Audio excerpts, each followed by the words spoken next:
ஸ்ரீமத் பாகவத மகாபுராணம் இரண்டாவது ஸ்கந்தம் அத்தியாயம் 2. ஸ்ரீமத் பாகவத மகாபுராணம் second Skanda chapter 2 யோக வழியில் முக்தி. ஸ்ரீ சுக உவாச்ச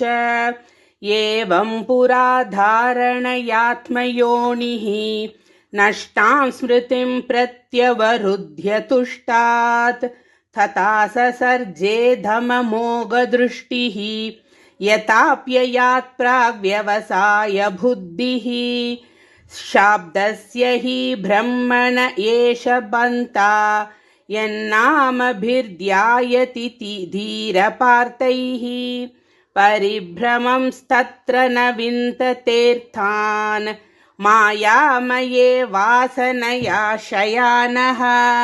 अतः कविर्नामसु यावदर्थः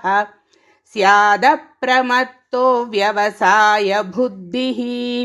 सिद्धेन्यतार्थेन यतेत तत्र परिश्रमं तत्र समीक्षमानः सत्यांक्षितौ किं कशिपो प्रयासैः बाहौ स्वसिद्धेह्युपबर्हणैः किं सत्यञ्जलौ किं पुरुधान्न पात्र्या दिग्वल्कलाधौ सति किं दुकूलैः क्षीराणि किं पति न सन्ति धिषन्ति भिक्षां नैवाङ्घ्रिया परभृतसरितोऽप्यशुष्यन् रुद्धा गुहा किमजितोऽवति नोपसन्नान् कस्मात् भजन्ति कवयो धनदुर्मदान्तान्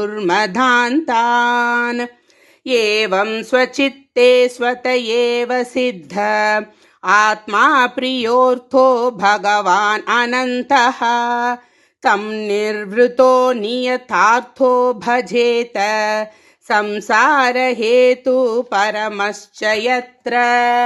कस्तां त्वनाधृत्य परानुचिन्तां ऋते पशून सतीं नाम युञ्ज्यात् पञ्चञ्जनं पतितं वैतरण्यां स्वकर्मजान् परितापाञ्जुषाणाम् केचित् स्वदेहान्तर्हृदयावकाशे प्रादेशमात्रं पुरुषं वसन्तं चतुर्भुजं कञ्जरताङ्गशङ्घ गदाधरं धारणया स्मरन्ति प्रसन्नवक्त्रं नलिनायते क्षणं कदम्बकिञ्जल्कपिशङ्गवाससं लसन्महारत्नहिरण्मयाङ्गतं स्फुरन्महारत्नकिरीटकुण्डलम्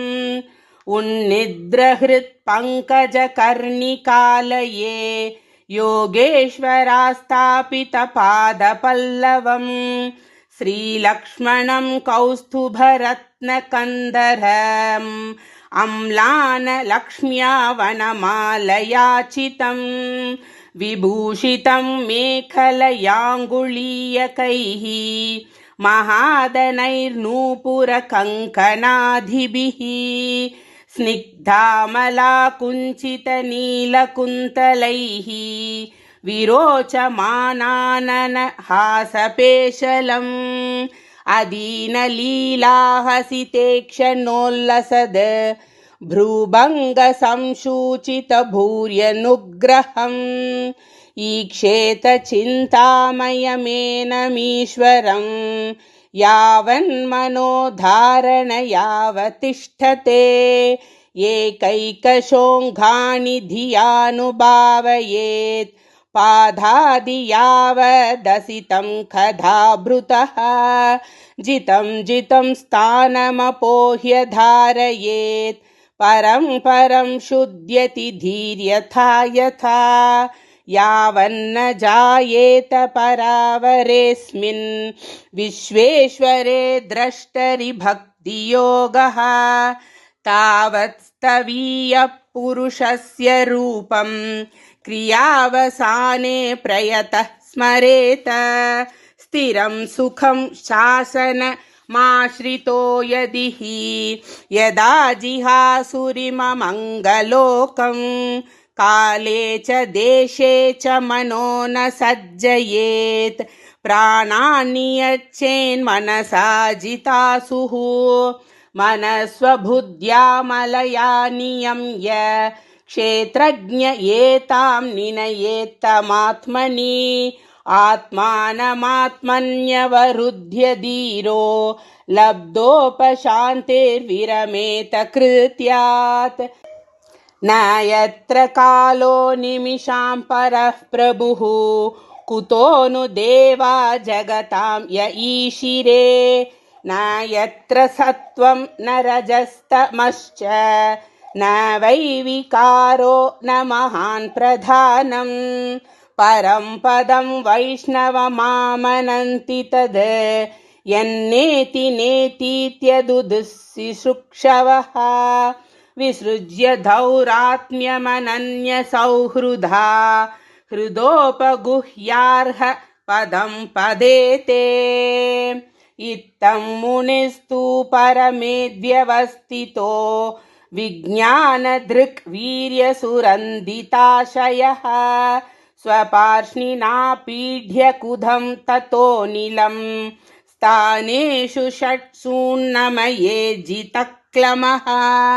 नाभ्यां स्थितं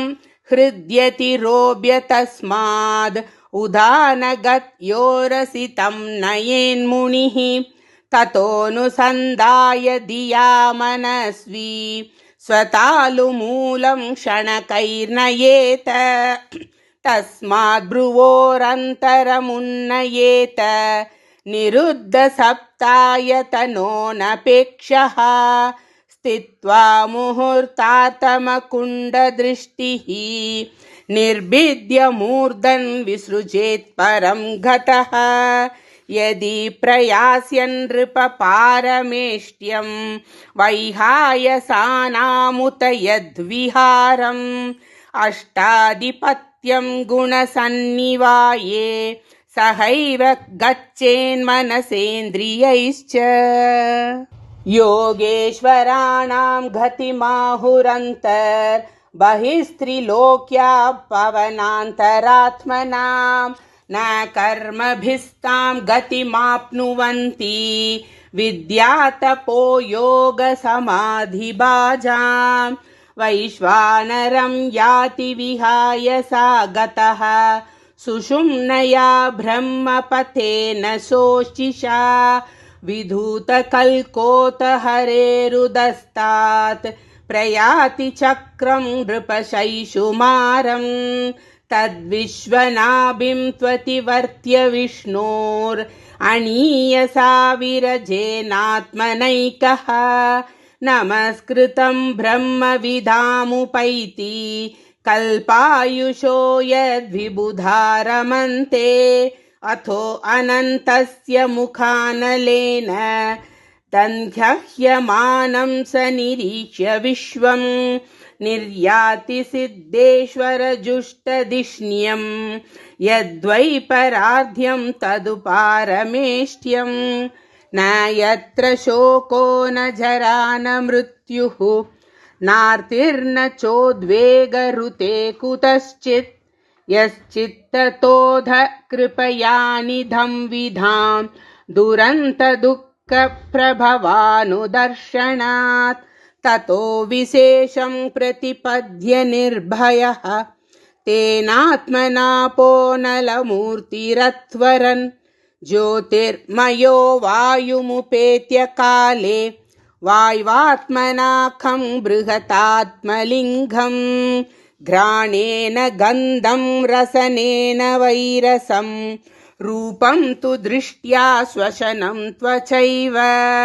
श्रोत्रेण चोपेत्य नभो गुणत्वं प्राणेन चाकूतिमुपैति योगी सबूतसूक्ष्मेन्द्रियसन्निकर्षं मनोमयं देवमयं विकार्यं संसाद्य गत्या सहतेन याति विज्ञानतत्त्वं गुणसन्निरोधं तेनात्मनात्मानमुपैति शान्तम्